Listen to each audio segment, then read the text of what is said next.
సాయినాథాయ నమః. శ్రీ సాయి సచ్చరిత్రము 4వ అధ్యాయం. యోగీశ్వరుల కర్తవ్యము, పవిత్ర షిరిడీ క్షేత్రము, సాయిబాబా యొక్క రూపురేఖలు, గౌలిబువా గారి వాక్కు, విఠల దర్శనము, క్షీరసాగరుని కథ, దాసగను ప్రయాగ స్నానము, సాయిబాబా యోని సంభవము, షిరిడీకి వారి మొదటి రాక, 3 బసలు, యోగీశ్వరుల కర్తవ్యం. భగవద్గీత 4వ అధ్యాయమున 7-8 శ్లోకములందు శ్రీకృష్ణ పరమాత్ముడు ఇట్లు సెలవిచ్చియున్నారు: ధర్మము నశించునప్పుడు, అధర్మము వృద్ధి పొందునప్పుడు నేను అవతరించెదను. సన్మార్గులను రక్షించుటకు, దుర్మార్గులను శిక్షించుటకు, ధర్మస్థాపన కొరకు యుగ యుగములందు అవతరించెదను. ఇది ఏ భగవంతుని కర్తవ్య కర్మ. భగవంతుని ప్రతినిధులకు యోగులు, సన్యాసులు అవసరం వచ్చినప్పుడెల్లా అవతరించి ఆ కర్తవ్యమును నిర్వర్తించెదరు. ద్విజులకు బ్రాహ్మణ, క్షత్రియ, వైశ్య జాతుల వారు తమ కర్మలను మానునప్పుడు, శూద్రులు పైజాతుల వారి హక్కులను అపహరించినప్పుడు, మతగురువులను గౌరవించక అవమానించునప్పుడు, ఎవరునూ మతబోధలను లక్ష్య పెట్టనప్పుడు, ప్రతివాడునూ గొప్ప పండితుడునని అనుకున్నప్పుడు, జనులు నిషిద్ధాహారములు, మద్యపానములకు అలవాటు పడినప్పుడు, మతము పేరుతో కాని పనులు చేయనప్పుడు, వేరువేరు మతముల వారు తమలో తాము కలహించుచున్నప్పుడు, బ్రాహ్మణులు సంధ్యావందనము మానునప్పుడు, సనాతనులు తమ మతాచారములు పాటించనప్పుడు, ప్రజలు ధనధారా సంతానములే జీవిత పరమార్థముగా భావించి మోక్ష మార్గమును మరచునప్పుడు, యోగీశ్వరులుద్భవించి వారి వాక్కాయ కర్మలచే ప్రజలను సవ్యమార్గమున పెట్టి వ్యవహారములు చక్కదిద్దుదురు. వారు దీపస్తంభముల వలె సహాయపడి మనము నడువవలసిన సన్మార్గమును, సత్ప్రవర్తనమును నిర్దేశించెదరు. ఈ విధముగానే నివృత్తి, జ్ఞానదేవు, ముక్తాబాయి, నామదేవు, జానాబాయి, గోర, గోణాయి, ఏకనాథుడు, తుకారాం, నరహరి, నర్షిభాయ్, సజన్కా సాయి, సాంవతమాలి, రామదాసు మొదలుగా గల యోగులను తదితరులను వేరువేరు సమయములందుద్భవించి మనకు సవ్యమైన మార్గమును చూపిరి. అట్లే సాయిబాబా కూడా సకాలమందు షిరిడీ చేరిరి. పవిత్ర షిరిడీ క్షేత్రం అహ్మద్నగర్ జిల్లాలోని గోదావరి నది ప్రాంతములు చాలా పుణ్యతమములు. ఏలయన అచ్చట అనేక యోగులు ఉద్భవించిరి, నివసించిరి. అట్టి వారిలో ముఖ్యులు శ్రీ జ్ఞానేశ్వర్ మహారాజ్. షిరిడీ గ్రామము అహ్మద్నగర్ జిల్లాలోని కోపర్గాం తాలూకాకు చెందినది. కోపర్గాం వద్ద గోదావరి దాటి షిరిడీకి పోవలను. నది దాటి 3 కోసులు పోయినచో నీమ్గాం వచ్చును. అచ్చటికి షిరిడీ కనిపించును. కృష్ణా తీరమందు గల గాణగాపురము, నరసింహవాడి, ఔదంబర్ మొదలుగా గల పుణ్యక్షేత్రముల వలె షిరిడీ కూడా గొప్పగా పేరు కాంచినది. పండరీపురమునకు సమీపమున గల మంగళవేఢయందు భక్తుడకు దామాజీ, సజ్జనగడమందు సమర్థ రామదాస్, నర్సోబాచీవాడియందు శ్రీ నరసింహ సరస్వతీ స్వామివార్లు వర్ధిల్లినట్లే శ్రీ సాయినాథుడు షిరిడీలో వర్ధిల్లి దానిని పవిత్రమునర్చెను. సాయిబాబా రూపురేఖలు. సాయిబాబా వలననే షిరిడీ ప్రాముఖ్యము వహించినది. సాయిబాబా ఎట్టి వ్యక్తియో పరిశీలింతుము. వారు కష్టతరమైన సంసారమును జయించినవారు. శాంతియే వారి భూషణం. వారు జ్ఞానమూర్తులు. వైష్ణవ భక్తులకు ఇల్లు వంటివారు. ఉదార స్వభావులు. సారములోని సారాంశము వంటివారు. నశించు వస్తువులందు అభిమానము లేనివారు. ఎల్లప్పుడూ ఆత్మ సాక్షాత్కారమందే మునిగియుండెడివారు. భూలోకమునందు గాని స్వర్గలోకమునందు గాని గల వస్తువులయందు అభిమానము లేనివారు. వారి అంతరంగము అద్దము వలె స్వచ్ఛమైనది. వారి వాక్కుల నుండి అమృతము స్రవించుచుండెను. గొప్పవారు, బీదవారు వారికి సమానమే. వారు మానవమానాలను లెక్కించిన వారు కారు. అందరికీ వారు ప్రభువు. అందరితో కలిసిమెలిసి ఉండేవారు. ఆటలు గాంచెడివారు, పాటలను వినుచుండెడివారు. కాని సమాధి స్థితి నుండి మరలువారు కారు. ఎల్లప్పుడూ అల్లా నామము ఉచ్చరించుచుండెడివారు. ప్రపంచమంతా మేలుకొనున్నప్పుడు వారు యోగనిద్రయందుండెడివారు. లోకము నిద్రించినప్పుడు వారు మెలకువతో నుండెడివారు. వారి అంతరంగము లోతైన సముద్రము వలె ప్రశాంతము. వారి ఆశ్రమము, వారి చర్యలు ఇదమిద్దముగా నిశ్చయించుటకు వీలు కానివి. ఒకచోటనే కూర్చుండి ఉన్నప్పటికీ ప్రపంచమందు జరుగు సంగతులన్నీ వారికి తెలియను. వారి దర్బారు ఘనమైనది. నిత్యము వందల కొలది కథలు చెప్పునప్పటికీ మౌనము తప్పిడేవారు కారు. ఎల్లప్పుడూ మసీదు గోడకు ఆనుకుని నిలుచువారు, లేదా ఉదయము, మధ్యాహ్నము, సాయంత్రము లెండి తోట వైపు గాని చావడి వైపు గాని పచార్లు చేయుచుండెడివారు. ఎల్లప్పుడూ ఆత్మధ్యానమునందే మునిగి ఉండేవారు. సిద్ధపురుషుడైనప్పటికీ సాధకుని వలె నటించువారు. అనుకోవ, నమ్రత కలిగి అహంకారము లేక అందరినీ ఆనందింపచేయువారు. అట్టివారు సాయిబాబా. షిరిడీ నేల వారి పాదస్పర్శచే గొప్ప ప్రాముఖ్యము పొందినది. జ్ఞానేశ్వర్ మహారాజ్ ఆళందని వృద్ధి చేసినట్లు, ఏకనాథుడు పైఠానును వృద్ధి చేసినట్లు శ్రీ సాయిబాబా షిరిడీని వృద్ధి చేశాను. షిరిడీలోని గడ్డి రాళ్లు పుణ్యము చేసుకున్నవి. ఏలయన బాబా పవిత్ర పాదములను ముద్దు పెట్టుకుని వారి పాదధూళి తలపైన వేసుకొనగలిగినవి. షిరిడీ మా వంటి భక్తులకు పండరీపురము, జగన్నాథము, ద్వారక, కాశీ, రామేశ్వరము, బదరీకేదార్, నాసిక్, త్రయంబకేశ్వరము, ఉజ్జయిని, మహాబలేశ్వరము, గోకర్ణముల వంటిదైనది. షిరిడీ సాయిబాబా స్పర్శయే మాకు వేదపారాయణ తంత్రము. అది మాకు సంసార బంధముల సన్నగిల చేసి ఆత్మ సాక్షాత్కారమును సులభ సాధ్యము చేయును. శ్రీ సాయి దర్శనమే మాకు యోగ సాధనముగా నుండెను. వారితో సంభాషణ మా పాపములను తొలగించుచుండెను. త్రివేణి ప్రయాగల స్నానఫలము వారి పాదసేవ వలనే కలుగుచుండెడిది. వారి పాదోదకము మా కోరికలను నశింపుచేయుచుండెడిది. వారి ఆజ్ఞ మాకు వేదవాక్కుగా నుండెడిది. వారి ఊదీ ప్రసాదము మమ్ము పావనము చేయుచుండెను. వారు మా పాలిట శ్రీకృష్ణుడిగా, శ్రీరాముడుగా నుండి ఉపశమనము కలుగుచేయుచుండిరి. వారు మాకు పరబ్రహ్మ స్వరూపమే. వారు ద్వంద్వాతీతులు. నిరుత్సాహము గాని ఉల్లాసము గాని ఎరుగరు. వారు ఎల్లప్పుడూ సచితానంద స్వరూపులుగా నుండెడివారు. షిరిడీ వారి కేంద్రమైనను వారి లీలలు పంజాబు, కలకత్తా, ఉత్తర హిందూస్థానము, గుజరాత్, దక్కను, కన్నడ దేశములలో చూపుచుండిరి. ఇట్లు వారి కీర్తి దూరదేశములకు వ్యాపింపగా భక్తులన్ని దేశముల నుండి షిరిడీ చేరి వారిని దర్శించి వారి ఆశీర్వాదమును పొందుచుండిరి. వారి దర్శన మాత్రముననే భక్తుల మనములు వెంటనే శాంతి వహించుచుండెడివి. పండరీపురమందు విఠల్ రకుమాయులను దర్శించినచో భక్తులకు కలిగడి ఆనందము షిరిడీలో దొరుకుచుండెడిది. ఇది అతిశయోక్తి కాదు. ఈ విషయమును గూర్చి భక్తుడొకడు చెప్పినది గమనింపుడు. గౌలిబువ అభిప్రాయము. 95 సంవత్సరముల వయస్సు గల గౌలిబువ అను వృద్ధ భక్తుడొకడు పండరీ యాత్ర ప్రతి సంవత్సరము చేయువాడు. 8 మాసములు పండరీపురమందు, మిగతా 4 మాసములు ఆషాఢము మొదలు కార్తీకము వరకు గంగానది ఒడ్డునను ఉండిడివాడు. సామాను మోయుటకు ఒక గాడిదను, తోడుగా ఒక శిష్యుని తీసుకుని పోవాడు. ప్రతి సంవత్సరము పండరీ యాత్ర చేసుకుని షిరిడీ సాయిబాబా దర్శనమునకై వచ్చేవాడు. అతడు బాబాను మిగుల ప్రేమించువాడు. అతడు బాబా వైపు చూచుచూ ఇట్లనెడవాడు: వీరు పండరీనాథుని అవతారమే. అనాథల కొరకు, బీదల కొరకు వెలసిన కారుణ్యమూర్తి. గౌలిబువ విఠోబాదేవుని ముసలి భక్తుడు. పండరీ యాత్ర ఎన్నిసార్లో చేశాను. వీరు సాయిబాబా పండరీనాథుని అవతారమని నిర్ధారణ పరిచిరి. విఠలదేవుడు దర్శనమిచ్చుట. సాయిబాబాకు భగవన్నామస్మరణయందును సంకీర్తనమందును మిక్కిలి ప్రీతి. వారెప్పుడు అల్లా మాలిక్ అనగా అల్లాయే యజమాని అని అనుచుండెడివారు.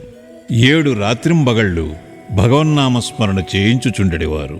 దీనినే నామ సప్తాహమందరు. బాబా ఒకప్పుడు దాసగను మహారాజును నామ సప్తాహము చేయమనిరి. సప్తాహము ముగినాడు విఠల్ దర్శనము కలుగునని వాగ్దానమిచ్చినచో నామ సప్తాహమును సరిపెదనని దాసగను జవాబిచ్చెను. బాబా తన గుండెపై చేయి వేసి, తప్పనిసరిగా దర్శనమిచ్చును, కాని భక్తుడు భక్తి ప్రేమలతో ఉండవలెను. డాకూర్నాథు యొక్క డాకూరు పట్టణము, విఠలు యొక్క పండరీపురము, శ్రీకృష్ణుని ద్వారకా పట్టణము ఇక్కడనే అనగా షిరిడీలోనే ఉన్నవి. ఎవరునూ ద్వారకకు పోవలసిన అవసరము లేదు. విఠలుడు ఇక్కడనే ఉన్నాడు. భక్తుడు భక్తి ప్రేమలతో కీర్తించునప్పుడు విఠలుడు ఇక్కడనే అవతరించును అని అనెను. సప్తాహము ముగిసిన పిమ్మట విఠలుడి క్రింది విధముగా దర్శనమిచ్చెను. స్నానానంతరము కాకాసాహేబు దీక్షితు ధ్యానములో మునిగినప్పుడు విఠలుడు వారికి గాన్పించెను. కాకా మధ్యాహ్నహారతి కొరకు బాబా యొద్దకు పోగా తేట తెల్లముగా కాకాను బాబా ఇట్లడిగెను. విఠల్ పాటిల్ వచ్చినాడా? నీవు వానిని చూచితివా? వాడు మిక్కిలి పారుబోతు. వానిని దృఢముగా పట్టుకును.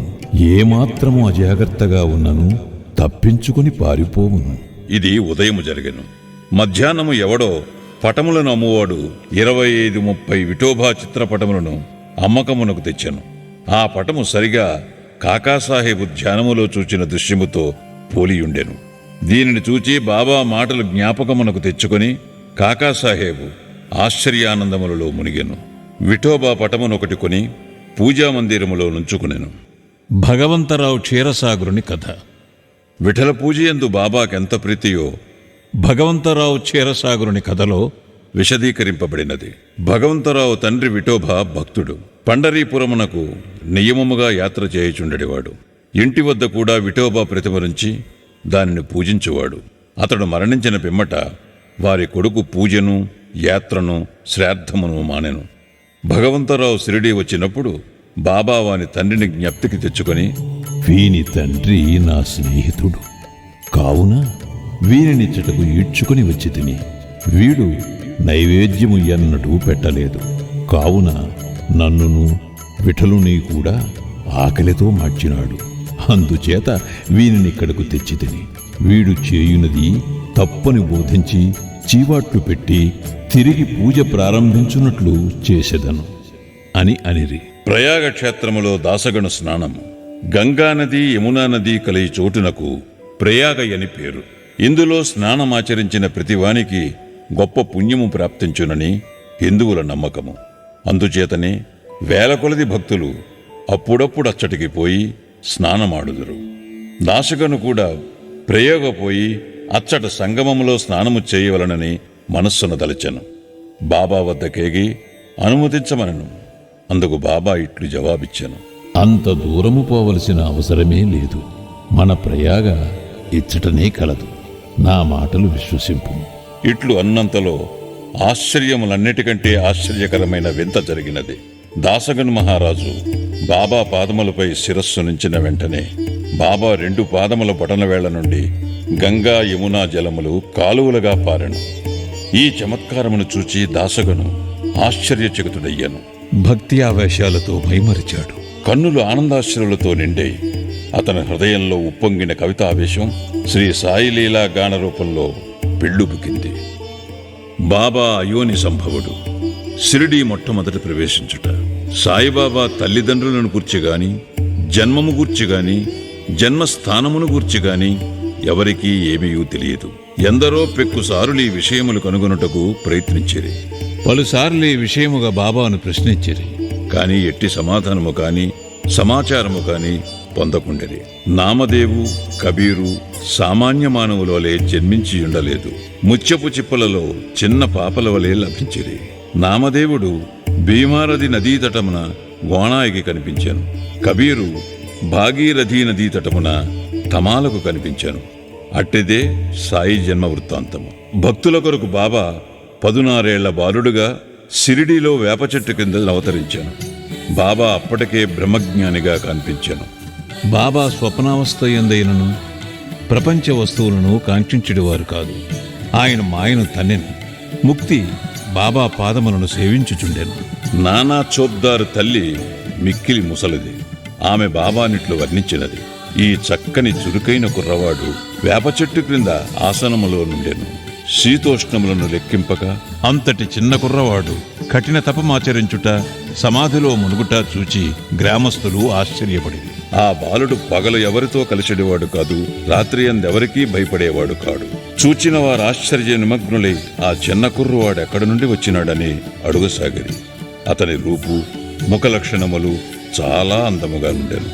చూచిన వారెల్లరూ ఒక్కసారిగా ముగ్ధులగుచుండెలి. ఆయన ఎవరి ఇంటికి పోకుండెను. ఎల్లప్పుడూ వేప చెట్టు కిందనే కూర్చున్నవాడు. పైకి చిన్న బాలునవలే కనిపించినప్పటికీ చేతలను బట్టి చూడగా నిజముగా మహానుభావుడే. నిర్వ్యామోహము రూపుదాల్చిన అతని గూర్చి ఎవరికీ ఏమీయూ తెలియకుండెను. ఒకనాడు ఖండోబా దేవుడొకని ఆవేశించగా ఈ బాలుడెవడై ఉండునని ప్రశ్నించిరి. వాని తల్లిదండ్రులెవరని, ఎచ్చట నుండి వచ్చినవాడని అడిగిరి. ఆ ఖండోబా గణము ఒక స్థలమును చూపి గడ్డపాలను తీసుకుని వచ్చి అచ్చట త్రవ్వమనెను. అట్లు తవ్వగా అందులో కొన్ని ఇటుకలు, వాని దిగువ వెడల్పు రాయి ఒకటి కనిపించాను. ఆ బండను తొలగించగా కిందనొక సందు కనిపించాను. అచ్చట 4 దీపములు వెలుగుచుండెను. ఆ సొరంగము ద్వారా ముందుకు పోగా అచ్చటనొక భూగ్రహము కనిపించాను. అందులో గోముఖ నిర్మాణములు, కర్రబల్లలు, జపమాలలు కనిపించాను.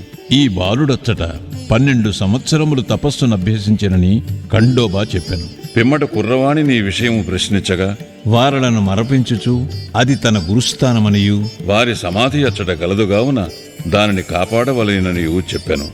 వెంటనే దానినెప్పటివలే మూసివేసిరి. అశ్వత్థ ఔదంబర వృక్షముల వలె ఈ వేప చెట్టును పవిత్రముగా చూచుకొనుచు బాబా ప్రేమించువాడు. మహల్సాపతి తదితర షిరిడీలోని భక్తులు దీనిని బాబా యొక్క గురువుగారి సమాధి స్థానమని భావించి సాష్టాంగ నమస్కారములు చేసెదరు. 3 వసతి గృహములు, వేప చెట్టును దాని చుట్టూనున్న స్థలమును హరివినాయక సాటేయను వాడుకొని సాటేవాడాయను ఒక పెద్ద వసతి గృహమును కట్టించాను. అప్పట్లో షిరిడీకి పోయిన భక్త మండలికిది ఒక్కటియే నివాస స్థలము. వేప చెట్టు చుట్టూ ఎత్తుగా అరుగు కట్టిరి, మెట్లు నిర్మించిరి. మెట్ల దిగువన ఒక గూడు వంటిది కలదు. భక్తులు మండపముపై ఉత్తరాభిముఖముగా కూర్చునెదరు. ఎవరిచ్చట గురు శుక్రవారములు ధూపము వేయుదురో వారు బాబా కృప వల్ల సంతోషముతో నుండెదరు. ఈ వాడ చాలా పురాతనమైనది కావున మరమ్మత్తునకు సిద్ధముగా నుండెను. తగిన మార్పులు, మరమ్మత్తులు సంస్థానము వారు చేసిరి. కొన్ని సంవత్సరముల పిమ్మట దీక్షిత్వాడాయన పేర ఇంకొక వసతి గృహము కట్టబడినది. న్యాయవాది అయిన కాకాసాహెబ్ దీక్షిత్ ఇంగ్లండ్కు పోయాను. అచ్చట రైలు ప్రమాదమున కాలు కుంటుపడెను. అది ఎంత ప్రయత్నించినను బాగు కాలేదు. తన స్నేహితుడకు నానాసాహెబ్ చందోర్కర్ షిరిడీ సాయిబాబాను దర్శించమని సలహా ఇచ్చాను. 1909వ సంవత్సరమున కాకా షిరిడీకి పోయాను. బాబా దర్శన మాత్రమున అమితానంద భరితుడై షిరిడీలో నివసించుటకు నిశ్చయించుకొనెను. కాలు కుంటితనము కన్నా తన మనస్సులోని కుంటితనమును తీసివేయమని బాబాను ప్రార్థించాను. తన కొరకును ఇతర భక్తులకును పనికి వచ్చినట్లు ఒక వాడాను నిర్మించాను. 10-12-1910వ తారీఖున ఈ వాడా కట్టుటకు పునాది వేసిరి. ఆనాడే 2 ముఖ్యమైన సంఘటనలు జరిగాను. 1 దాదాసాహెబ్ కాపర్డేకు తన ఇంటికి పోవుటకు బాబా సమ్మతి దొరికాను. 2 చావడిలో సేజాహారతి ప్రారంభమయ్యను. దీక్షిత్వాడ పూర్తి కాగానే 1911వ సంవత్సరంలో శ్రీరామనవమి సమయమందు శాస్త్రోక్తముగా గృహప్రవేశము జరిపిరి. తరువాత కోటీశ్వరుడును నాగపూర్ నివాసియగు బూటి మరొక పెద్ద రాతిమేడను నిర్మించాను. అతడు చాలా ద్రవ్యము దీని కొరకు వెచ్చించాను. వెచ్చించిన ద్రవ్యమంతయు నిజమునకు సార్థకమయ్యాను. ఏలయనగా బాబాగారి భౌతిక శరీరము అందులో సమాధి చేయబడినది. దీనినే సమాధి మందిరమందుడు. ఈ స్థలములో మొట్టమొదట పూలతోటయుండెను. ఆ తోటలో బాబాయే తోటమాలిగా మొక్కలకు నీళ్లు పోయిట మొదలగునవి చేసెడివారు. ఇట్లు 3 వాడాలు కట్టబడెను. అందుకు ముందు ఇచ్చట ఒక్క వసతి గృహము కూడా లేకుండెను. అన్నిటికంటే సాఠేవాడ మొదటి రోజులలో అందరికీ చాలా ఉపకరించుచుండెను. 4వ అధ్యాయం సంపూర్ణం. సద్గురు శ్రీ సాయినాథార్పణమస్తు. శుభం భవతు.